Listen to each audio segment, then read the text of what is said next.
ब्योमकेश की। आज 3 हफ्ते हो गए, मुझे एक भी चिट्ठी नहीं लिखी। लो तुम ही पढ़ लो। मुझे नहीं पढ़नी किसी की चिट्ठी। आ कब रहे हैं? आने के बारे में कुछ नहीं लिखा है। लिखा है कि सरकारी दफ्तर से कागजात निकालना कोई हंसी खेल का काम नहीं है। 2 दिन का काम 10 दिन में होता है, इसीलिए देर हो रही है।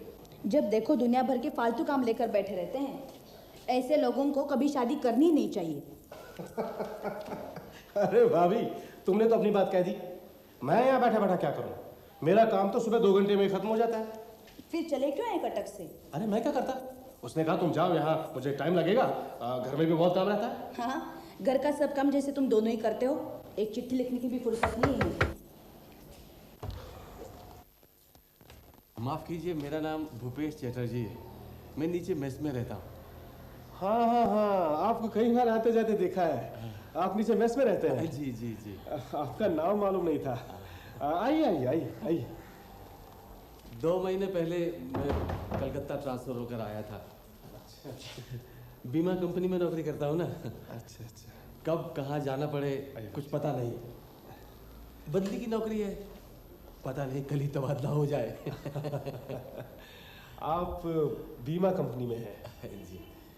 माफ कीजिए, मैंने कभी बीमा नहीं किया और ना ही कराने का इरादा है। नहीं नहीं, आप परेशान ना हो। देखिए, मैं बीमा कंपनी में नौकरी जरूर करता हूँ, लेकिन मैं कोई एजेंट वेजेंट नहीं हूँ। मैं तो किसी और काम से आया था। जी। अकेला हूँ ना, शायद इसलिए। मुझे ब्रिज खेलने का बहुत शौक है, लेकिन जब से यहाँ आया हूँ ब्रिज खेल ही नहीं पाया।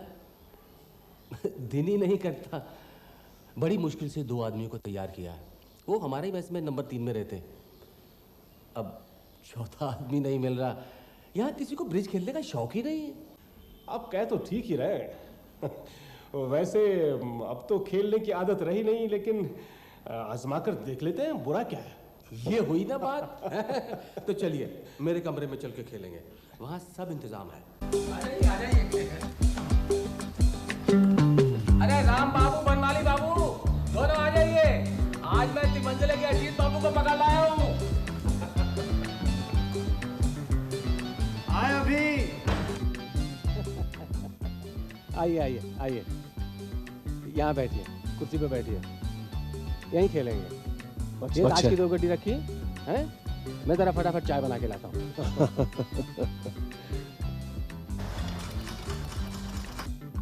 अरे आइए आइए आइए। भाई मैं आप लोगों का परिचय करवा दूं। यह है रामचंद्र राय और ये है बनमाली चंद्र। अच्छा अच्छा, नमस्ते। दोनों एक ही कमरे में रहते हैं और एक ही बैंक में काम करते हैं। अच्छा। और आप हैं हमारे तिमंजले वाले अजीत बाबू, ब्योमकेश बाबू के साथी। बैठिए बैठिए बैठिए। आइए आइए। आप दोनों क्या मौसेरे भाई हैं? मैं बनिया हूँ और बनवारी बाबू कायस्थ हैं। अच्छा अच्छा अच्छा। चोर चोर मौसेरे भाई होते हैं, ये क्यों होने लगे? आप भी अजीत बाबू।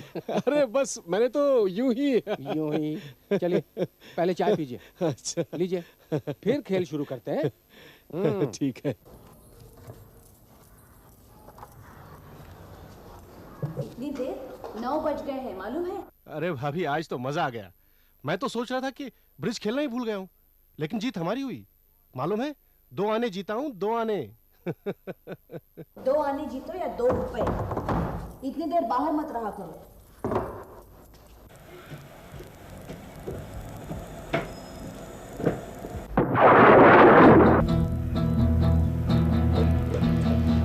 वो देखो, वो गली से बाहर भाग गया।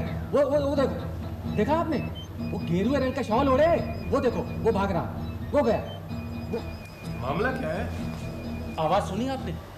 इस खिड़की के नीचे गली से आई अभी। जैसे ही मैंने खिड़की खोली, दम से आवाज हुई और मैंने जब झांक के देखा तो एक आदमी दौड़कर गली से बाहर भाग गया।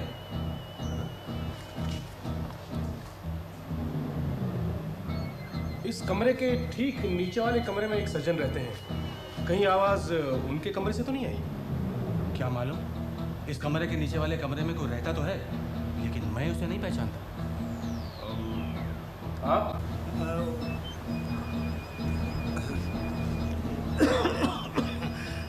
जी नीचे वाले कमरे में नटवरलाल नस्कर रहते हैं। हाँ हाँ हाँ। फिर चलिए, अगर वो सज्जन नीचे कमरे में हैं तो उनसे पूछते हैं कि आवाज कहां से आई। ताला तो खुला है, लगता है अंदर ही है।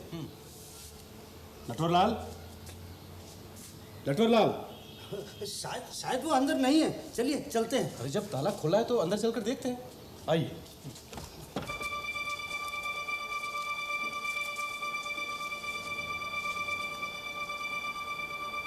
दरवाजे के पीछे लाइट का स्विच है, मैं लाइट जलाता हूँ।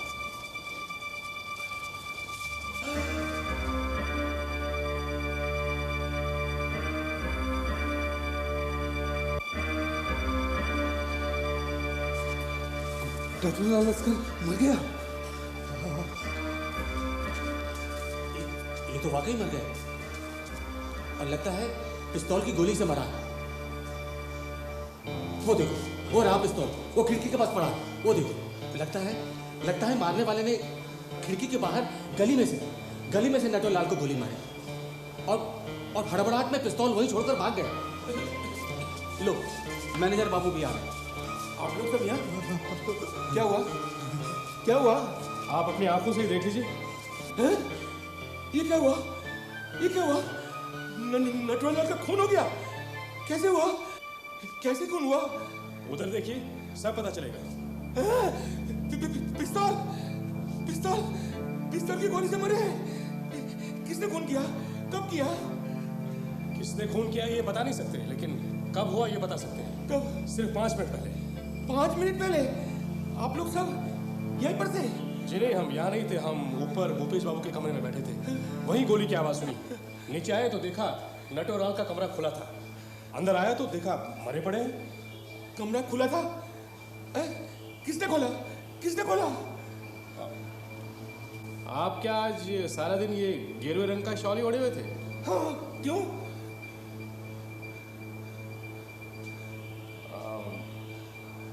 आप अभी घर से आए या कहीं बाहर से आए? क्यों?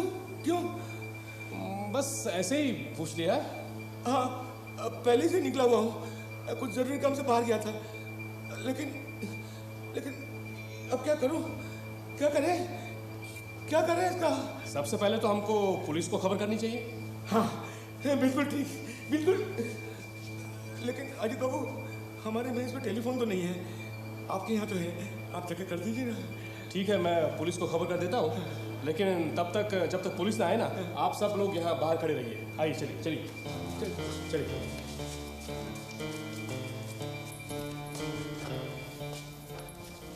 अरे आज बड़ी जल्दी आ गए, खेलने नहीं गए? आज खेल नहीं हुआ भाभी, मेस में किसी आदमी का खून हो गया।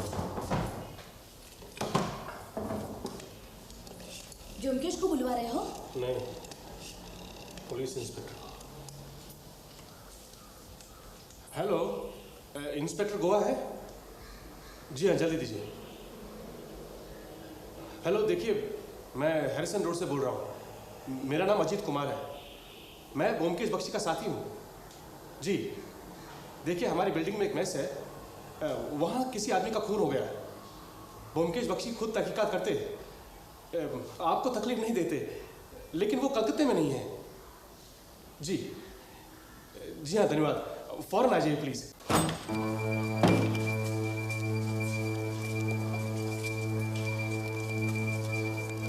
पिस्तौल उधर है।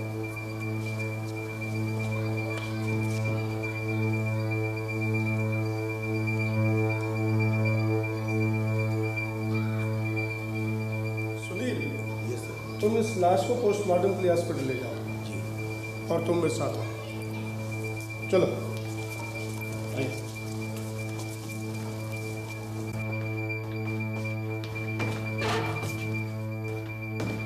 बैठो। और ये सब तरह अच्छी तरह से दर्ज कर रहा।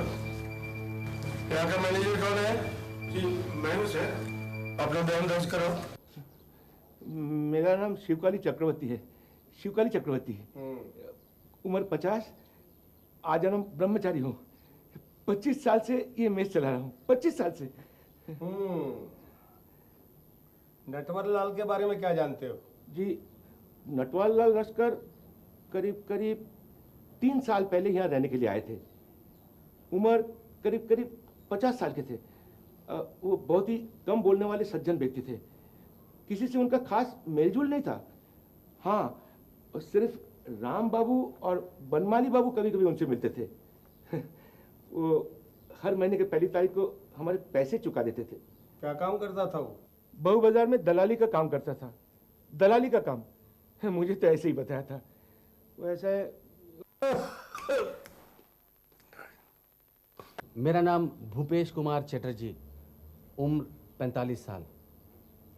पत्नी का देहांत हो गया और बाल बच्चे नहीं हैं। एक बीमा कंपनी में नौकरी करता हूँ। 2 महीने पहले मेरा ट्रांसफ़र कलकत्ता में हुआ था। जब से मैं इसी मेस में रहता हूँ और कोई घर नहीं है मेरा। हाँ, ताश खेलने का बहुत शौक़ है मुझे। पिछले 1 हफ्ते से मैं अपने कमरे में हम 4 लोग ब्रिज खेलते थे। आज शाम को जब मैं अपनी खिड़की खोली तो नीचे एक बम से फटने की आवाज़ हुई। मैंने बाहर झांक के देखा तो एक आदमी को गेरुआ रंग का शॉल ओढ़े भाग रहा था। वो गली से बाहर भाग के चौड़े रास्ते की तरफ चला गया। कौन था वो, पहचानते हो? जी, वो भागते हुए की पीठ ही देखी थी। अब शक्ल से पहचानना तो मुश्किल है। ठीक है, चलो। जी, मेरा नाम रामचंद्र राय है, उम्र 46 साल। मैं देश विभाजन से पहले ढाका में रहता था। देश विभाजन के समय हुए दंगे में मेरा सारा परिवार मारा गया। मैं किसी तरह से अपनी जान बचाकर कलकत्ता चला आया। कलकत्ता आने से 4 साल से मैं इसी मेस में रह रहा हूँ। आजकल एक बैंक में नौकरी करता हूँ। नटवर लाल को मैं ढाका से पहचानता था, बस मामूली सी जान पहचान थी। इस मामूली जान पहचान की वजह से मैं उससे मिलता रहता था। मेरा नाम बनमाली चंद्र है, उम्र 42 साल। देश विभाजन से पहले मैं भी ढाका में रहता था। मैं और वो राम बाबू हम एक विलायती कंपनी में काम करते थे। देश विभाजन के दंगे में मेरे परिवार के भी सारे सदस्य मारे गए। मैं और राम बाबू भाग कर कलकत्ते आ गए और यहाँ एक बैंक में काम करते हैं। पिछले 4 साल से इसी मेस के कमरे में रहते हैं। गेरुआ रंग की शाल ओढ़े हुए आदमी को पहचानते हो? नहीं, शाम की ढलती रोशनी में सिर्फ ऐसा लगा जैसे कोई आदमी गली से बाहर निकल गया। वो आदमी अगर मेरे सामने भी आया तो मैं उसे नहीं पहचान सकता। अच्छा, और कौन है इस मेस में? सर, मैं इस मेस का नौकर हूँ। मेरा नाम हरिप्रदा है। 10 साल से काम कर रहा हूँ। मेरी उम्र 40 साल की है। नटवर बाबू को जब भी कुछ ज़रूरत होती तो मैं उनकी सेवा किया करता था। बहुत ही सज्जन आदमी थे। शाम को जब खून हुआ था तब की बात बताओ, तब उसे देखा था? शाम को 6 बजे सुरेन बाबू ने मुझे बाहर से आलू की चाट लाने को कहा। जब चाट लेकर वापस मैं ऊपर जा रहा था तो नटवर बाबू के कमरे से कुछ आवाज़ें आ रही थी, जैसे झगड़ा हो रहा हो। कमरे का दरवाज़ा बंद था, इसलिए अंदर कौन था कुछ पता नहीं चला। तभी मुझे कुछ ऐसा लगा कि किससे नटवर बाबू झगड़ा कर रहे हैं। शाम को कौन गया था उसके कमरे में?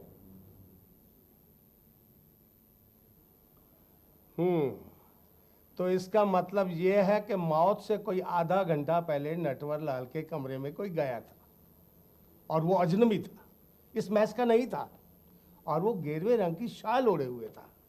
नोट करो, नोट करो, सब नोट करो।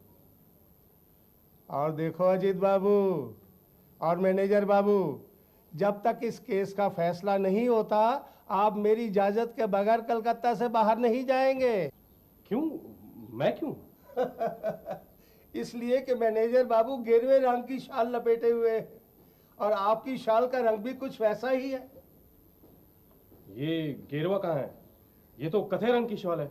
दूर से यही गेरुआ लगता है, क्या समझे? चलो अब मैं खाना तलाशी लूंगा। और मेरे साथ।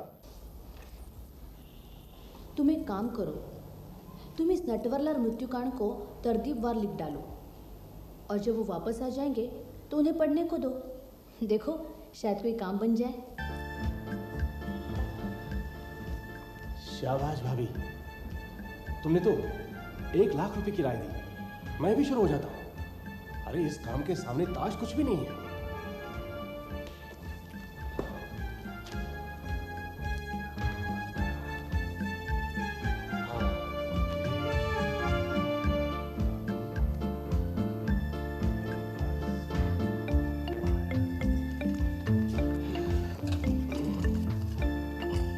नटवरलाल हत्याकांड की पूरी कहानी दे दी है पढ़ने को। अब देखते हैं क्या कहते हैं ब्योमकेश बाबू। तुमने ये भी बताया कि ये सब लिखने की राय मैंने दी थी? हाँ बाबा, बिल्कुल बताया है, मुझे भी तो यही रहना है। इंस्पेक्टर ने तुम्हें शहर बंद करके रखा है? हाँ। क्या समझता है अपने आप को? उसे तो मिलना ही होगा। यहाँ तो पहले उस क्या भूपेश बाबू से नीचे मिल लेते हैं। लो शुरू हो गए फिर से। अरे आइए आइए आइए, नमस्कार। नमस्कार। नमस्कार। ब्योमकेश, ये भूपेश बाबू, ये राम बाबू और ये बनमाली बाबू। नमस्ते। कितने भाग्यशाली हैं हम के हमारे यहाँ ब्योमकेश बाबू पधारे। मैं तो कटक गया हुआ था, बस आज ही लौटा हूँ। आते ही अजीत ने नटवरलाल बाबू की मौत की खबर सुनाई। वैसे तो कोई जान पहचान नहीं थी उनसे, लेकिन उनकी मौत की खबर सुन के कुछ अजीब सा लगा। अपनी ही बिल्डिंग में किसी की हत्या हो और हम चुपचाप बैठे रहे, ये तो हो ही नहीं सकता। बस चला आया आप लोगों से मुलाकात करने। ये आपने बड़ा अच्छा किया। बहुत अच्छा हुआ कि नटवर बाबू की हत्या हो गई। इसी बहाने आपके दर्शन तो करने को मिले। अभी हमारी मेस में लीजिए साहब, गर्मा गर्म चाय। ब्रिज का खेल दिमागी कसरत है। जिसकी बुद्धि प्रखर हो वही इसकी तरफ आकर्षित हो जाता है। यहां तो कभी कभी लोग अपना निजी गम भुलाने के लिए इस तरह के खेल खेला करते हैं। एक सज्जन थे जिन्हें मैं जानता था, वो अपने बेटे की मौत को भूलने के लिए ब्रिज खेलते थे। आप सच कह रहे हैं? बहुत दिनों की बात है। कॉलेज में पढ़ता था तब। क्यों, क्या हुआ?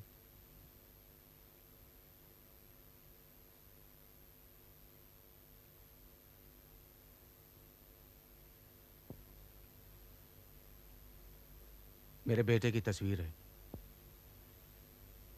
आपका बेटा? जी, लेकिन गुजर गया।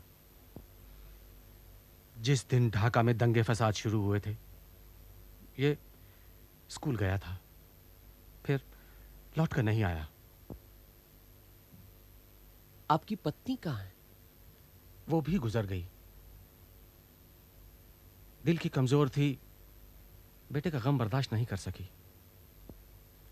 अब तो सिर्फ मैं ही बचा हूं। 5-6 साल काफी होते हैं भूल जाने के लिए, लेकिन मैं नहीं भूल सका। ताश खेलता हूं, काम करता हूं, हंसी मजाक करता हूं, लेकिन फिर भी उनकी याद आती है। ब्योमकेश बाबू, क्या गम के भुलाने का कोई इलाज है? 2 इलाज है। एक तो मौत, जिसके साथ सब दुख तक मिट जाते हैं, लेकिन मौत का तो कोई भरोसा नहीं ना। इसीलिए एक और इलाज है। वो ये है कि आप जैसे हैं वैसे ही रहें। काम कीजिए जैसा आप कह रहे हैं, ताश खेलिए, हंसी मजाक कीजिए और रोज की समस्याओं से जूझते रहिए। अच्छा भूपेश बाबू, आप नटवरलाल के बारे में क्या जानते हैं? मैं नटवरलाल को बिल्कुल नहीं जानता। जिंदा अवस्था में तो मैंने उसको कभी देखा ही नहीं। हाँ, ये इन दोनों का नटवरलाल से कुछ परिचय था। जी वो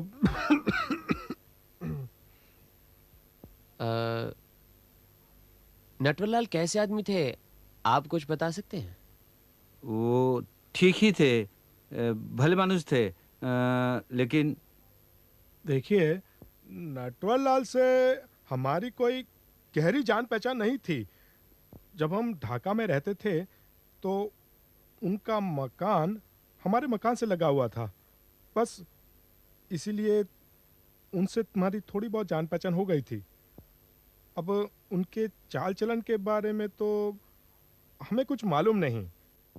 आप लोग ढाका में कितने दिन पहले थे? यही कोई 5-6 साल पहले, जब देश विभाजन के साथ साथ दंगा फसाद शुरू हुआ तो हम लोग कलकत्ता चले आए। बनमाली बाबू, आप दोनों एक ही दफ्तर में काम करते थे? जी जी, वो आपने गॉडफ्रे ब्राउन कंपनी का नाम सुना होगा। बहुत बड़ी विलायती कंपनी है। हम दोनों वहीं साथ साथ बनमाली, हमें 6 बजे राम बाबू के यहाँ पहुँचना है, मालूम है तुम्हें? चलो चलो चलो। अच्छा जी, हम लोग चलते हैं। नमस्ते।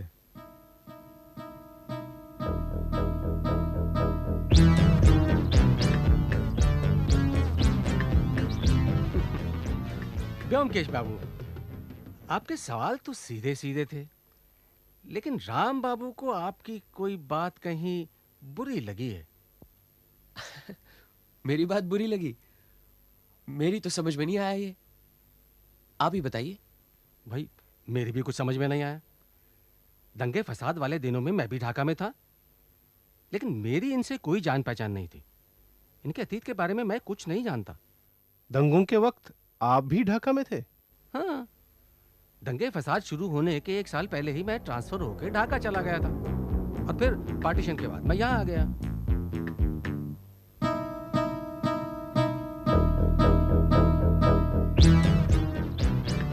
बहुत बहुत धन्यवाद भूपेश बाबू, आपको बहुत कष्ट दिया। नहीं। चलो जल्दी इंस्पेक्टर से मिलें।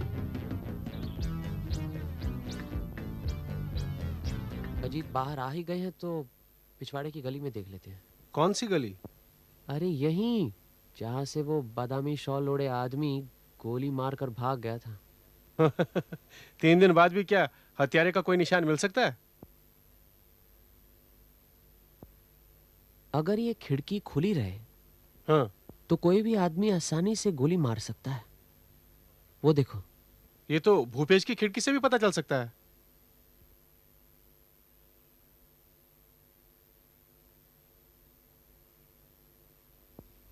ये दाग कैसा है? पता नहीं, यहाँ कभी कोई झाड़ू लगाता भी है या नहीं। दाग बहुत पुराना लगता है। तुम्हें क्या लगता है? अरे अरे, ये क्या कर रहे हो? जमीन पर नाक क्यों रगड़ रहे हो? नाक नहीं रगड़ रहा था, सूंघ रहा था।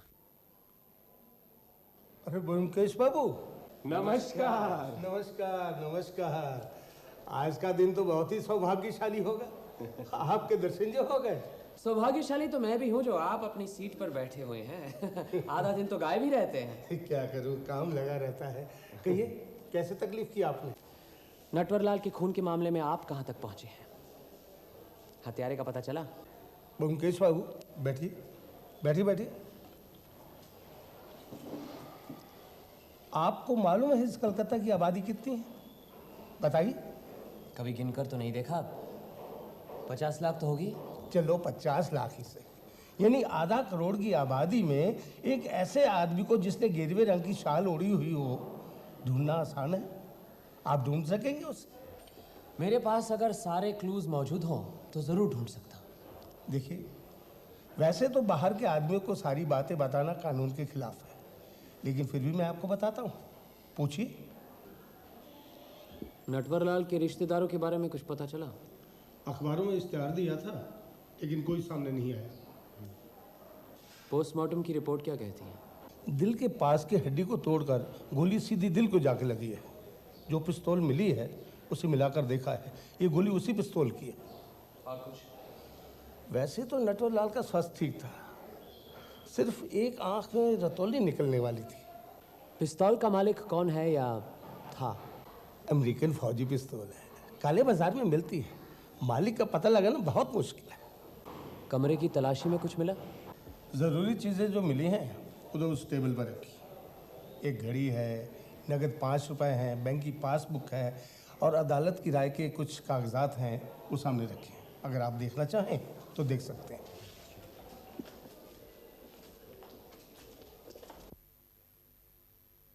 आसामी कौन है? उसे पकड़ लिया क्या? नहीं, अभी नहीं पकड़ा नहीं गया, लेकिन मुझे तो यहाँ आने से पहले ही पता चल चुका था कि वो कौन है। लेकिन इस इंस्पेक्टर के सोचने का तरीका ही कुछ अजीब है। आसामी को पकड़ना इसके बस की बात नहीं, कुछ उल्टी खोपड़ी का है। नटवरलाल का खूनी कौन है? क्या कोई जान पहचान वाला आदमी है? वो बाद में बताऊंगा।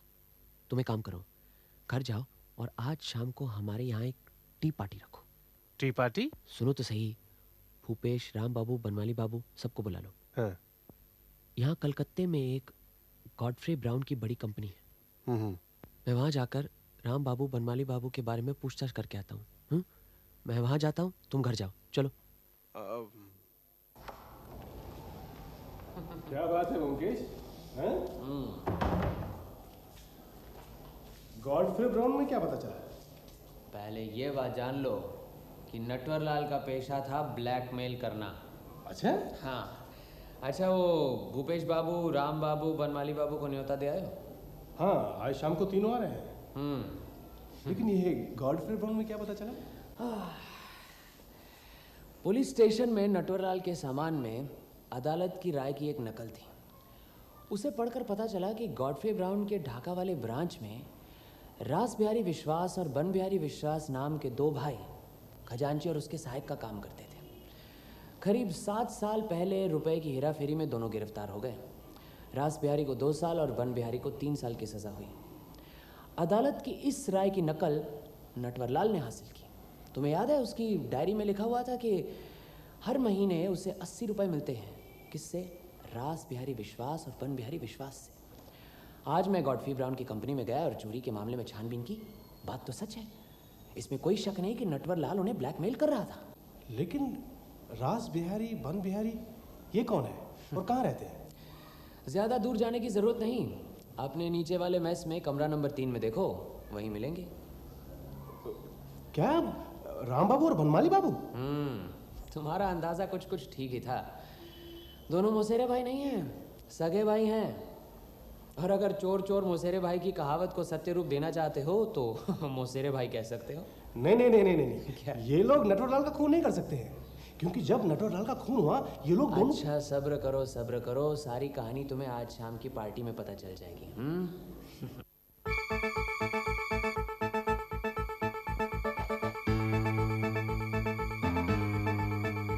आइए आइए भूपेश बाबू, बैठिए बैठिए।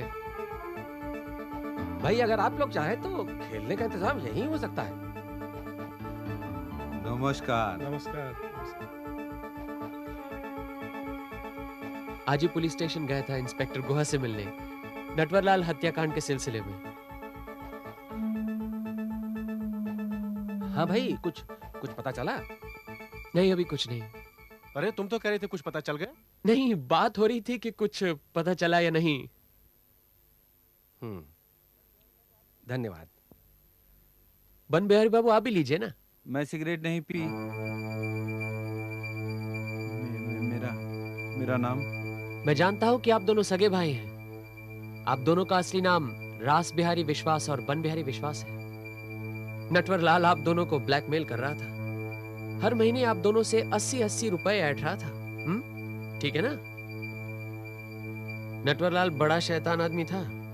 ढाका में रहता था, लोगों को दिखाता था कि दलाली का काम कर रहा है। असल में वो लोगों को ब्लैकमेल कर रहा था। जब उसे पता चला कि आप दोनों चोरी के मामले में जेल गए हैं, तो उसने आगे की सोचकर अदालत की राय हासिल की।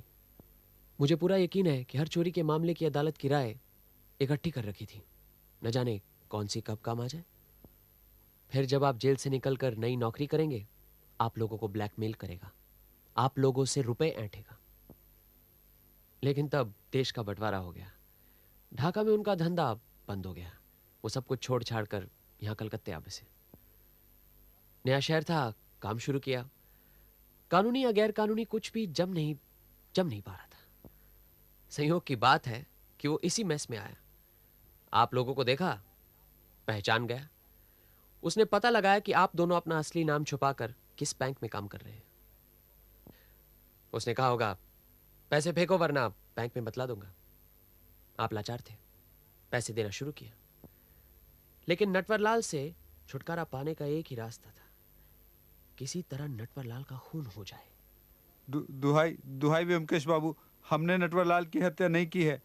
नटवर की जब मौत हुई, हम भूपेश बाबू के कमरे में थे। ठीक है, हम आपकी बात मान लेते हैं, लेकिन आप दोनों बैंक में काम करते हैं। अगर वहां कभी रुपयों की गड़बड़ी हुई तो मुझे आप दोनों की असलियत बतानी पड़ेगी। जिंदगी में एक बार गलती हो गई, बार बार नहीं होगी सर, बार बार नहीं होगी। ठीक है, आप आश्वासन दे रहे हैं, मान लेते हैं। अजीत और मैं अपना मुंह बंद रखेंगे। आप हमारे लिए आज भी राम बाबू, बनमाली बाबू रहेंगे। मैं आपकी दया दृष्टि जिंदगी भर नहीं भूलूंगा। आज आज कुछ अच्छा नहीं लग रहा है। मन भी बहुत बेचैन सा हो रहा है। मैं आपसे आज्ञा चाहूंगा, मैं जाकर कुछ सोना चाहता हूँ। ठीक है, जाइए। मैं भी भैया के साथ जाता हूँ, कोई जरूरत हुई तो। हाँ, जरूर।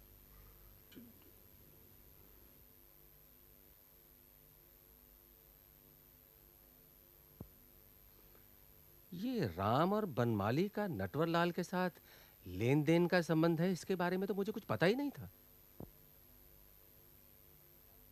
ब्योमकेश बाबू, लगता है नटवरलाल के बारे में आपको सब मालूम पड़ गया। क्यों? सब कुछ मालूम है ये तो कह नहीं सकता, लेकिन काफी कुछ भांप जरूर गया हूं।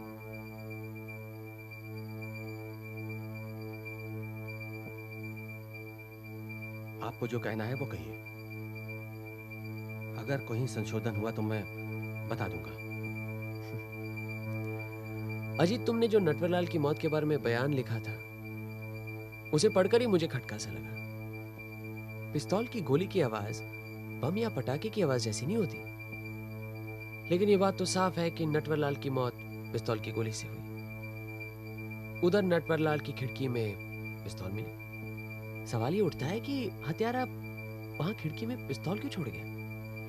इसकी वजह मुझे कुछ समझ में नहीं आ रही थी। मुझे लगा कि सहज और स्वाभाविक माहौल की आड़ में जरूर जबरदस्त धोखा है। फिर आज जब हम पुलिस स्टेशन गए तो लगा चलो गली में भी देख लें, शायद कोई क्लू या निशान मिल जाए। और हमें निशान मिला। वहां नटवरलाल की खिड़की के पास नीचे गली की जमीन पर पटाखे फटने का एक भूरा सा दाग मिला। नीचे सुनकर देखा तो हल्की सी बारूद की बू भी आ रही थी। इसका मतलब है कि किसी ने ऊपर से पटाखा फेंका। ऊपर यानी कि भूपेश बाबू के कमरे से। अब आते हैं भूपेश बाबू के कमरे में। उस दिन शाम को भूपेश बाबू अपने कमरे में गए। रात को बन बिहारी और रास बिहारी ताश खेलने आए, लेकिन अजीत के बिना खेल शुरू नहीं हो पाया।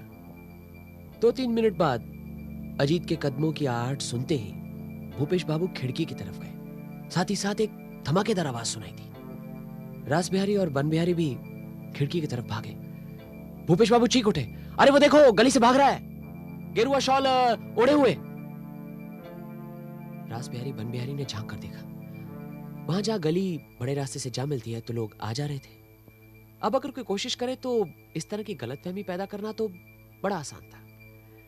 फिर महस के नौकर ने बताया कि शाम को नटवरलाल के कमरे से कुछ आवाजें आ रही थी। ऐसी आवाजें जैसे कोई झगड़ा कर रहा हो। अभी हो सकता है कि उस वक्त जो नटवरलाल के कमरे में था, खून उसी ने किया है। अपने बचाव के लिए मौत का समय 20 या 25 मिनट आगे बढ़ा दिया। 20 या 25 मिनट का फर्क पोस्टमार्टम की रिपोर्ट से पकड़ा नहीं जाता। बस ये बातें सोचकर मुझे ऐसा लगा कि खून करने वाला बाहर का आदमी नहीं, बल्कि अंदर मेस का कोई है। बस ये सब सोचकर मैं भाप गया कि सारा शक आप पर पड़ता है भूपेश बाबू, सिर्फ आप पर। उस शाम को करीब 6 बजे आप अंधेरा होते ही चुपचाप नीचे उतरे। आपके हाथ में पिस्तौल थी।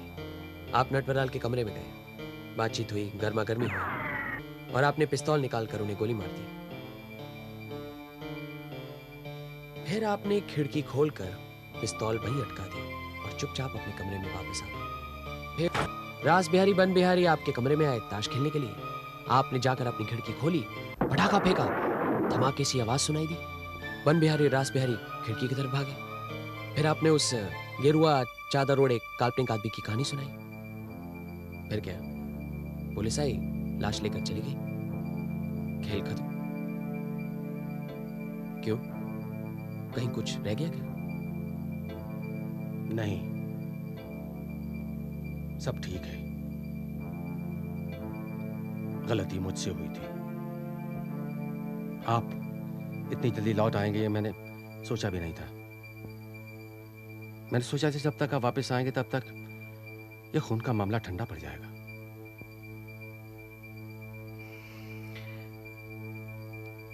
दो सवालों का जवाब नहीं मिला मुझे।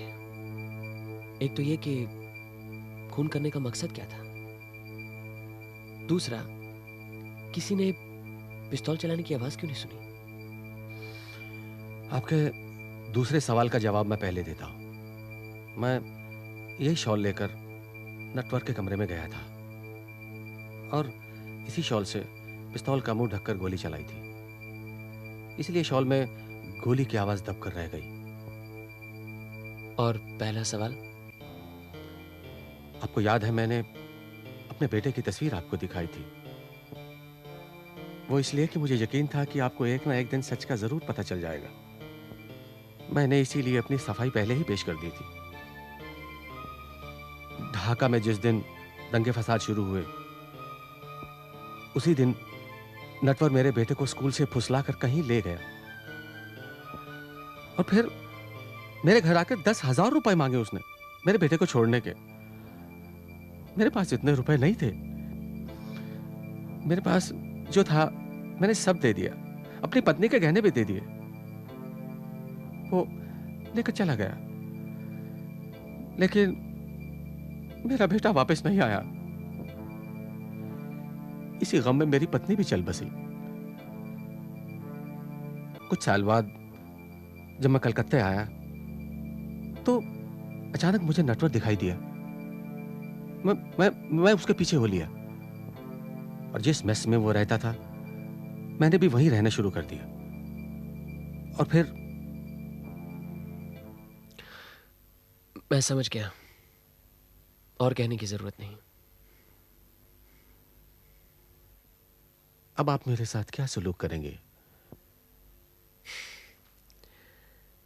साहित्य सम्राट शरद चंद्र ने कहा कि कौवे को मारने से फांसी नहीं होती। मेरा तो दृढ़ विश्वास है कि गिद्ध को मारने से भी फांसी नहीं होनी चाहिए। आप बेफिक्र रहिए, मेरे साथ पुलिस स्टेशन चलिए, अपना किस्सा सुनाइए। अदालत में केस जाएगा, लेकिन मुझे तो पूरा यकीन नहीं बल्कि पूरा भरोसा है कि अदालत जरूर सहानुभूति से पेश आएगी।